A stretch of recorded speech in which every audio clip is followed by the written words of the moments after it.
What's good, YouTube? Nate from the Scrub Academy here, welcoming you back for our next deck profile on the channel. Today I am so grateful to have my lovely roommate here, Travis, who is going to be explaining his RAIDRAPTOR deck to you. Now this RAIDRAPTOR deck is really interesting because it's pretty much like a Towers 2.0 deck where you get out a card, you sit on it, your opponent cries, and they don't shake your hand afterwards. But that's all I've got to say about the deck, so I'm going to go ahead and let Travis jump into his deck profile and explain the cards because I have no idea what he's doing. Alright, hey guys, this is Travis, and this is my RAIDRAPTOR deck profile. Starting off the monsters, you play 3 Tribute Lanius, which is essentially an Armageddon Knight for the deck. When it is normal or special summon, you get to send any RAIDRAPTOR card from your deck to the graveyard, which sets up a lot of your combos. You play 1 Sharp Lanius. It's a pretty good card. When it's normal or special, you can change any attack position monster on the field to face-up defense position, which allows you to run over a lot of bigger monsters, except things that can't be targeted.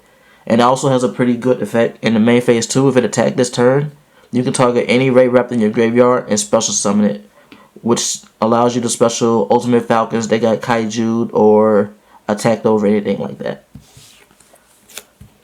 You play 3 Vanishing Lanius, which is essentially a Satella Knight Vega for the deck.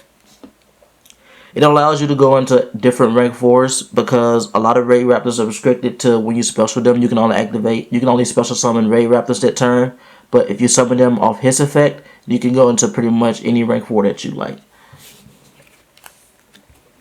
You play 3 Mimicry Lanius, which is basically the search card of the deck. If it's in the graveyard, because it was sent there this turn, by any means, you can banish it and add any RAIDRAPTOR card from your deck to your hand. So he sets up a lot of your combos. Play 3 Fuzzy Lanius, which is basically one of the key combo cards of the deck. Whenever it is sent to the graveyard, you get to add another copy of itself from your deck to your hand. And if you control a RAIDRAPTOR, you can special summon him. So there's a lot of insane combos with him and 4 Strix that allow you to just plus. You play 1 Booster Strix.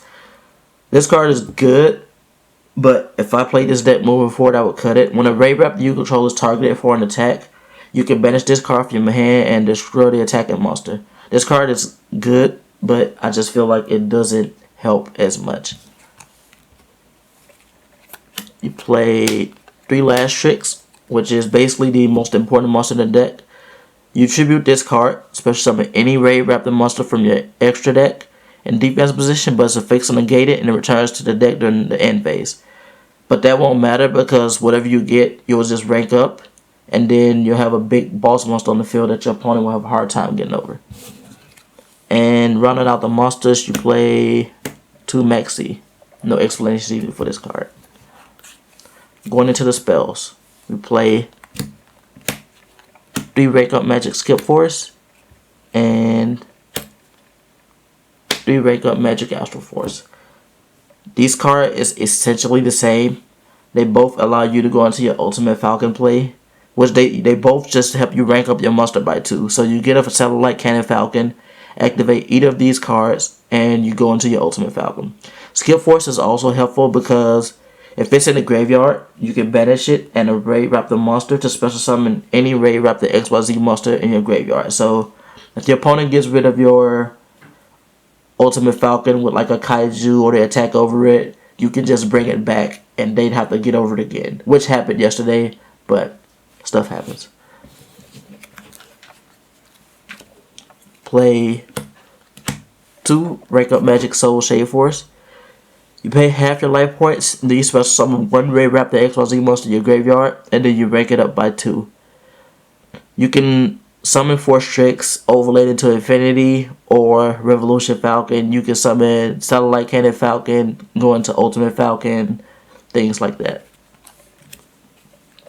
And you play 3 Counter Call, which basically turns any of your RAIDRAPTORs into big XYZ monster out the extra deck. You send a face-up monster you control, which is going to be Winged Beast, and you special summon 1 XYZ monster from your deck with the same type.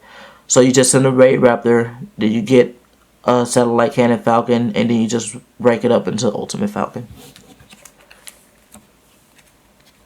Play 1 Raidraptor Nest. I feel like only 1 is necessary because it's searchable. If you control 2 or more Raidraptor monsters, you can add a Raidraptor monster from your deck to your hand. And this is a continuous spell, so you can activate this card once per turn, as long as you keep it on the field. You play 2 Twin Twister because back row is a thing. Monarchs, Pepe, all those decks. And your stuff is pretty useful in engraved, so if you discard it, you can actually like replace your things so you don't go negative. You play 2 Allure Darkness because the whole deck is dark basically, and Allure is just too good. Attack then 1 Mass Change 2. I feel like if you play a deck with dark monsters and you can make Dark Law, then you should play it because Dark Law basically wins games by itself. And running out the spells, I play 1 Regeki, which I will always play because it's Regeki. Board clearing is always good. And for the traps, I just played 3. I play 1 Warning, 1 Emptiness, and 1 Bottomless. These are the 3 best traps to me. I didn't have a Strike at the time, so I couldn't play it.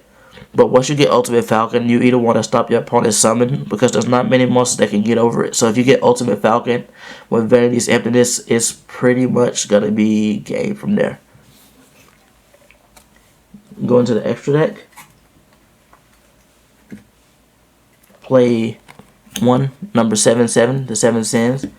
You basically overlay this on top of Ultimate Falcon. And your opponent is 4,000 attack, and your opponent will have if it's we described by battle or card effect, you can detach an XYZ material from it. So basically, your opponent will have to get over this twice because it's 4,000. It's gonna be pretty hard to get over. And the best card in the deck, period, Ultimate Falcon, which is pretty much Cleafort Towers. It's unaffected by other card effects.